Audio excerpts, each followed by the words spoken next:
Hello and welcome back to the cockpit of the A-18 Hornet. We are continuing our quality control for the flight school that I have developed for this aircraft for DCS World. It is a module of, I don't remember exactly how many missions it is, but it's around 30 missions that take you from zero experience all the way through to being able to function fully function in the aircraft. It's not going to make you an expert or anything, but it slowly increments you and gets you to where you can use the aircraft effectively. We are moving on to mission 2. I'm making videos of these because I'm hoping it's going to motivate me to get off my lazy butt and actually finish the quality control, because I finished these missions back in like December and then just set it down and never touched it again. So I'm trying to get through this. It also makes it so that I can have more eyes on it as I'm going through and doing my quality control testing. I'm going to make notes as I go, but if you don't hear me make a note of something and you happen to catch a mistake, primarily I'm checking for making sure that all of the audio matches up with the text and just making sure that things work the way that they're supposed to. The first 2 blocks of training are going to be pretty decent because I did a lot of QC back when I made those. Second 2 blocks, not so much. This second mission that we're going to do is a relocation flight from where we are in Caballetti, I believe. Yeah, from Caballetti to Vaziani. Vaziani has been cleared following the training accident this morning, so we need to get the aircraft relocated this evening so we can get a good start in the morning. Let's get the aircraft started so we can get in the air and over to the training base. So that's all we're doing today. We're going to fly over to a secondary base.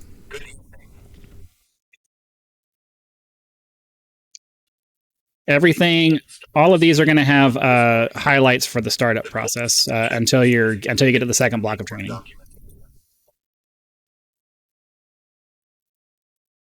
Need to adjust my sensitivity for my head tracking because, man, it's not.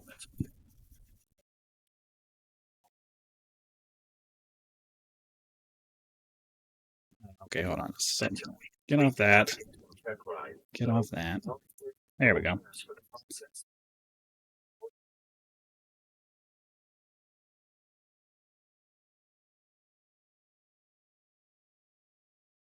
Okay, let's see if that's a little better. What, recenter my head? I'm using open track for my head tracking, so it's not the best. I can't afford a track IR, so this is what we have. One day when my channel takes off and I'm actually making some decent money, maybe I'll be able to afford some cool toys. So now we're waiting on the startup process. The first mission, if you're just joining us now, was a tutorial on a cold start procedure, which is what we're doing now. It's just the procedure for it. You're practicing the procedure, and then the shutdown at the end. So you go through, and he individually tells you what each of these things does as you start the aircraft.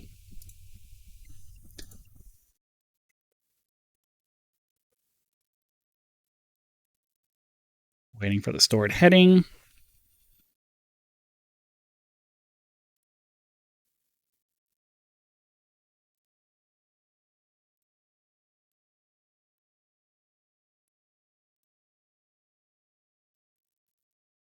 All of our TACAN stuff set up. Does it give me the TACAN for? I don't remember if the briefing gives me the TACAN for where we're going. Wasn't thinking about it. I should probably add that information into that. So let me make a note. Add TACAN or add Vaziani. Add Vaziani. Oh my God, what's going on here? TACAN to briefing. Okay, why is it? My keyboard, my cursor is moving around on the notes and it's just random. Briefing. Thank you. I don't know why you keep moving around on me like that. That's really annoying. I don't know what the TACAN frequency is. I think it'll tell me on the map, though, if I go over there. Let's see. Vaziani is 22. What is it, F1? Okay. 22 X-ray. Enter on. Recenter my thing. There's no ILS frequency. We'll just put 11 in for now. IFF on. Data link on. Waiting for this to say okay. We'll go ahead and increase the time scale to get past some of this boring stuff waiting.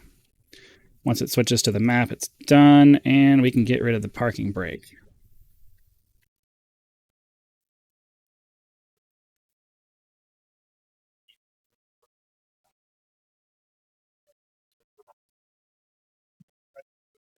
Push button. On the right side, press the waypoint push button to activate waypoint navigation. Press the up arrow button to set waypoint 1, then press the sequence 1 push button to activate the flight plan. On the bottom left of the UFC, press the COM1 channel selector knob, then type in a frequency of 113.000 and press enter so you can monitor the frequency.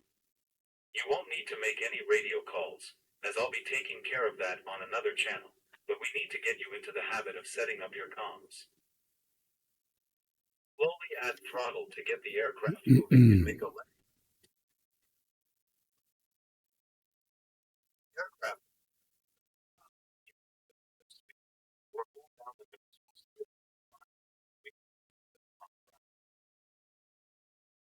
All right, get ourselves.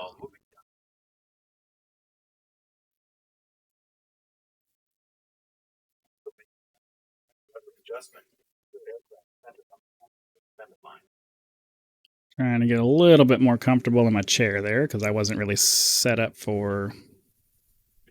Hold on, I got it.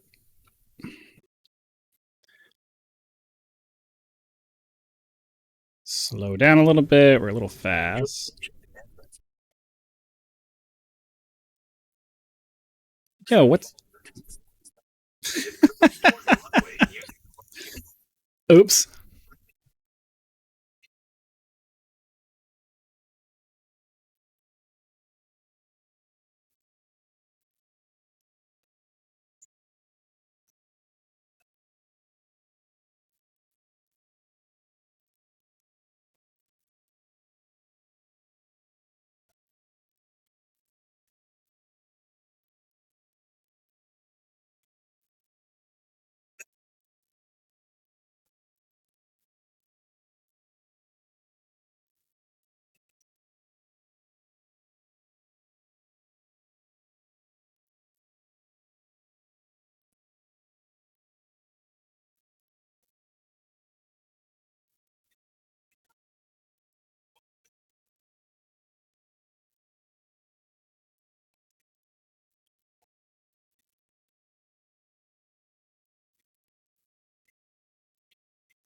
I don't have a keybind set up for that.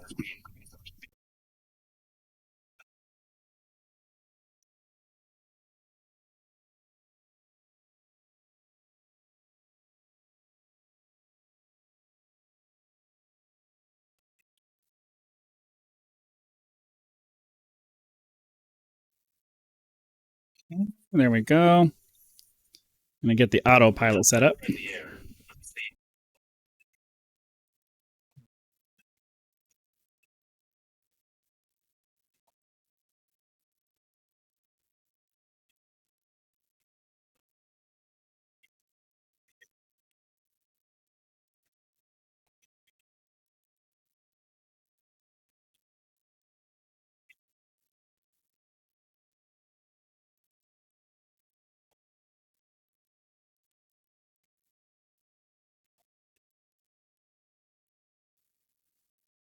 Forgot to set waypoint 2.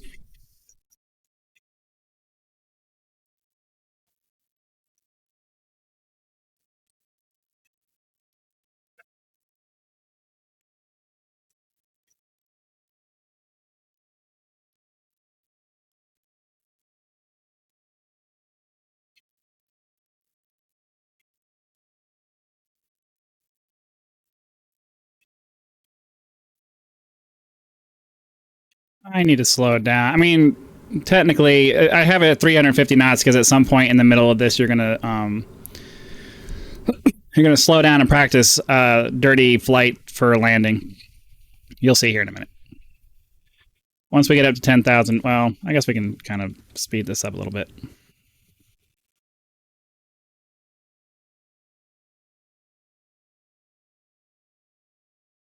All right, that's 10,000 feet. We'll B-alt that to hold it.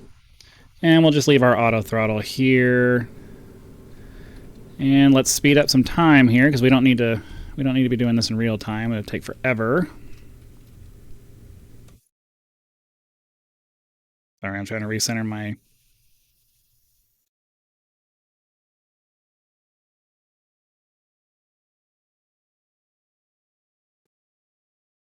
Why do I feel like I'm way off to the right? The Hornet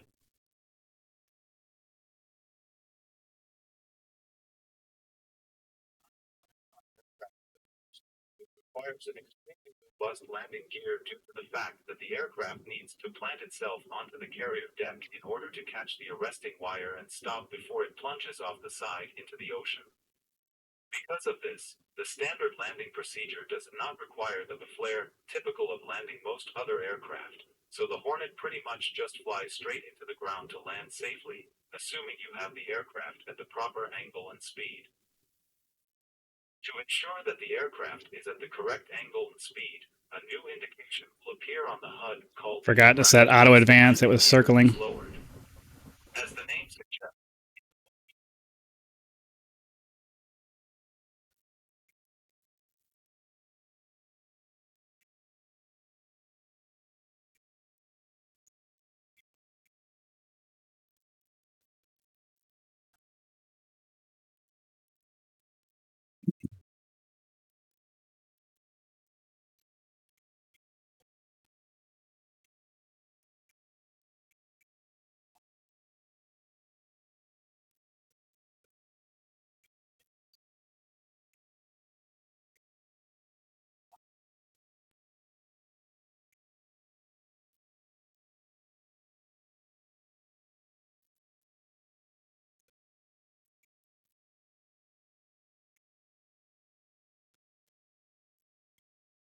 Okay, so yeah.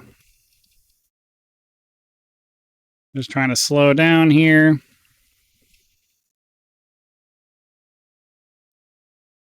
So I think I can do... Ugh. Oh, that was my VR headset. Never mind. When I'm in VR, I can look up and it'll center me, but then it'll also it'll move my seating position forward. I don't really need that, so that's fine. So what you do here is you slow down to less than 250 knots. You drop the flaps and the gear. You're technically supposed to take off the autopilot for all of this, but I'm just trying to get it to where it's working. We're gonna go ahead and tell him that we're good. now that we're configured for landing, you should see...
Oops. All right. So we're just gonna go ahead and press the IP button.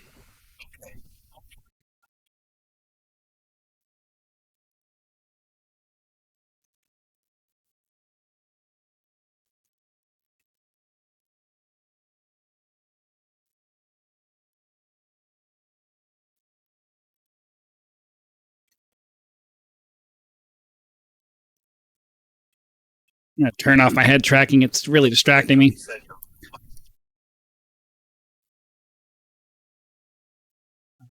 It's the app. Oh, I'm using my phone. And recenter. There we go.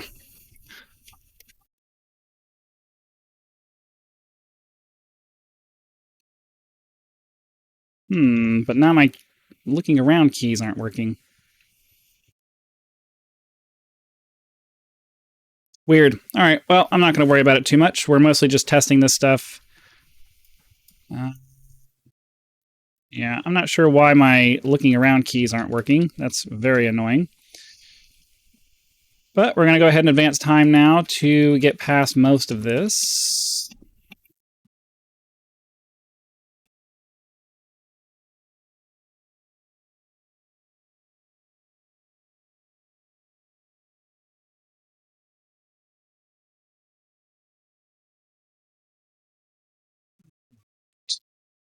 Then as we get close to waypoint 3, we'll slow down so we can see the text and all that.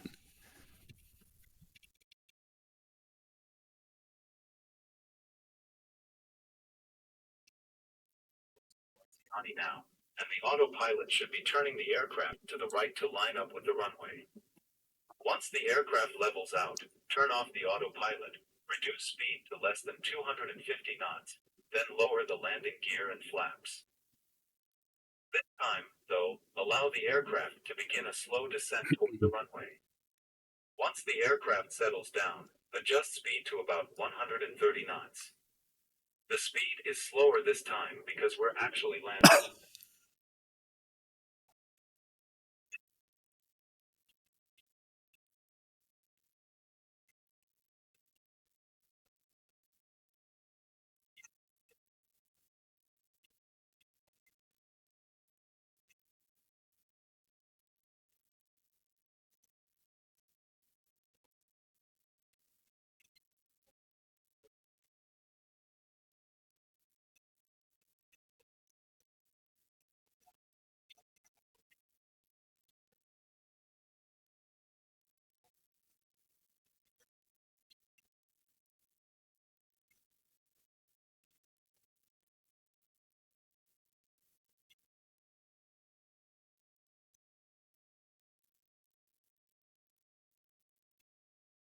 Oops, too far. I was trying to turn the brightness down a little bit. All right, we can also speed this up a little bit.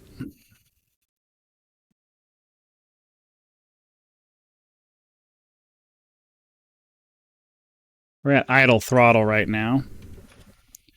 Go ahead and get our landing gear and flaps out.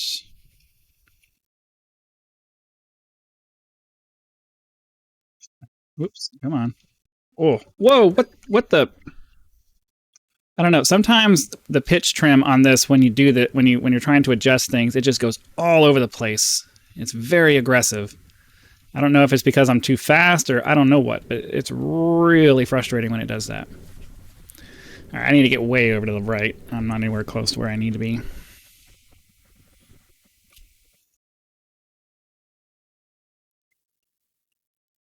That's where we need to be there. Now let's just get lined up with the runway. A little bit too much throttle there. I don't fly regularly enough to be good at this. I've mostly been working on missions. I was mostly working on mission stuff, not necessarily flying that much. So if I suck, it's because I don't fly very much.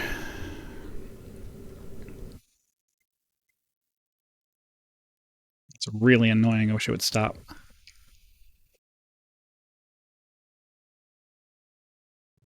Let's speed this process up a little bit.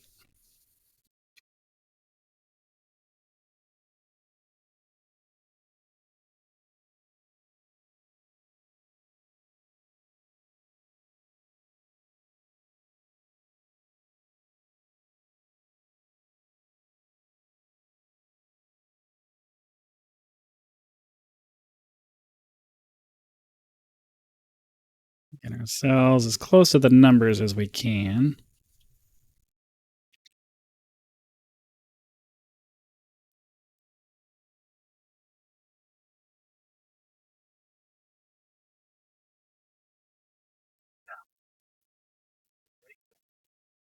slow the aircraft down until you can make a statement off the runway.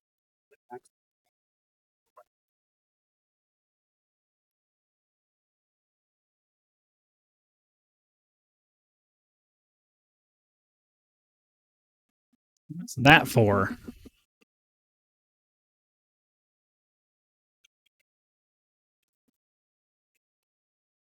So landed too hard. By accessing the F10.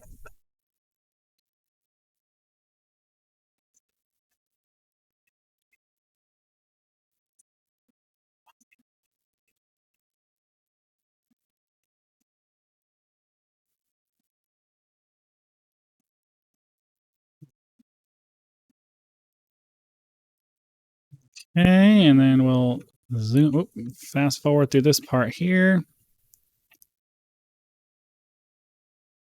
The parking spot is over here towards the end. That is really annoying.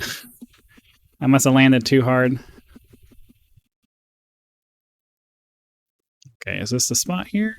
Yes. So now, it's really annoying when things don't work the way they're supposed to work.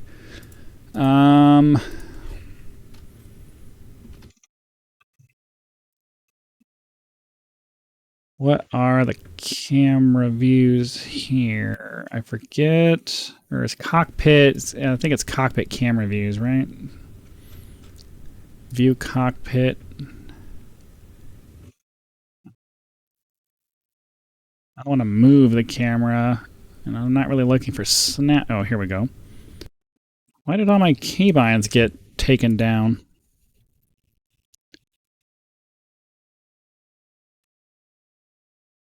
It's kind of hard to do anything when you're not able to look around.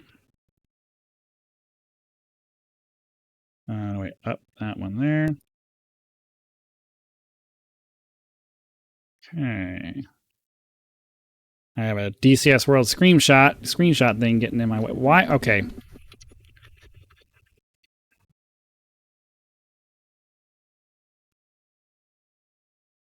Where's the mouse look? What's the mouse look button? I thought it was the middle.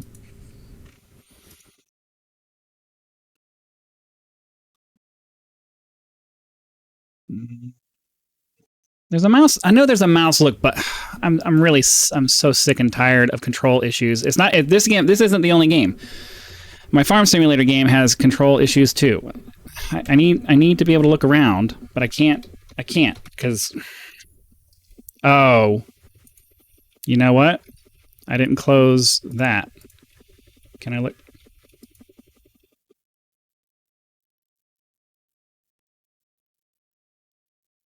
I'm really tired of fiddly controls that don't work the way that they're supposed to. It's really annoying.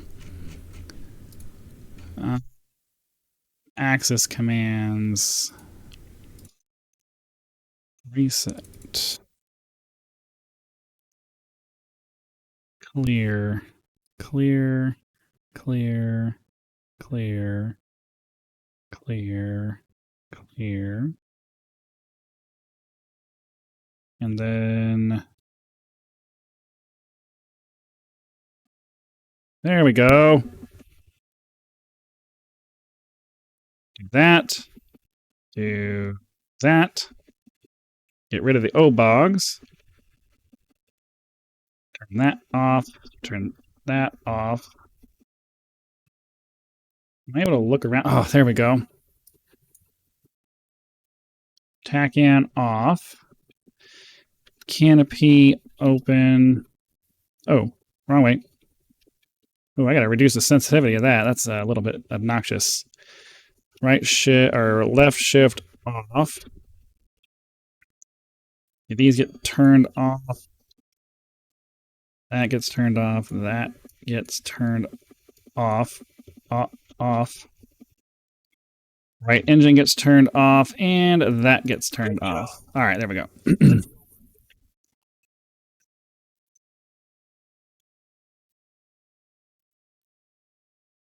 Yeah, this is why I typically don't. This is one of the reasons why I really struggle with doing DCS because I don't have a good head tracking solution, and you really need one, especially if you're going to be doing any kind of air-to-ground stuff. But anyways, that's the second mission. We did end up finding a little adjustment that needs to be made. But I'm going to go through all of the missions, making notes for everything, and then I'm just going to sit down, suck it up, and do like several hours of just going through and making the changes that we make. But anyways, hopefully you guys got something out of that. Be sure to leave comments if you noticed something that was wrong that I didn't catch during the video. I'll try to make sure I add that to the notes and fix those when I go through on my correction pass. But be sure to click that like button if you enjoyed the video. So that the YouTube algorithm will know and send the video out to as many people as possible. If you're not subscribed, please consider doing so now so that when the next video comes out, it will show up in your feed and you'll be able to watch it as soon as it becomes available. Channel members do get early access to all of my content, so be sure to click that join button, check out the list of options available there, and decide if any of those are right for you. If you're not interested in a continuing commitment, you can leave a sort of YouTube tip by clicking that thanks button. Direct contributions are greatly appreciated and a critical component to helping to turn this into a full-time gig, which is the dream. So again, thank you very much for your time. Hope you guys had lots of fun, and I'll see you for the next one.